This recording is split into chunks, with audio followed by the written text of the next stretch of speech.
பொறாமை கொள்வதை விட்டு தவிர்ந்து கொள்ளுங்கள். ஏனென்றால் விறகை நெருப்பு தின்பதைப் போல அல்லது வைக்கோலை தின்று விடுவதைப் போல பொறாமை மனிதனுடைய நன்மைகளை தின்றுவிடுகிறது என்று ரசூலுல்லாஹி ஸல்லல்லாஹு அலைஹி வஸல்லம் அவர்கள் கூறியிருக்கின்றார்கள்.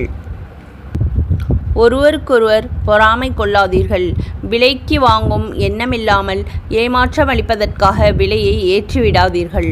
ஒருவருக்கொருவர் கோபம் கொள்ளாதீர்கள். ஒருவர் மற்றவரை விட்டு பாராமுகமாக இருப்பதை தேர்ந்தெடுக்காதீர்கள். உங்களிடமிருந்து ஒருவர் விலை பேசிக் கொண்டிருக்க மற்றொருவர் விலை பேச வேண்டாம். அல்லாஹு தாலாவுடைய அடியார்களாக ஆகி சகோதரத்துவத்தோடு இருந்து கொள்ளுங்கள். ஒரு முஸ்லிம் இன்னொரு முஸ்லிமுக்கு சகோதரர் ஆவார். முஸ்லிம் சகோதரர் அநியாயம் செய்ய வேண்டாம், கேவலப்படுத்த வேண்டாம். ஒரு முஸ்லிமுடைய இரத்தம், அவனது பொருள், அவன் மானம், மரியாதை மற்ற முஸ்லிமுக்கு ஹராமாகும் என்று ரசூலுல்லாஹி ஸல்லல்லாஹு அலைஹி வஸல்லம் அவர்கள் கூறியிருக்கின்றார்கள். ஜஸாக்கல்லாஹு ஹைரா. அஸ்ஸலாமு அலைக்கும்.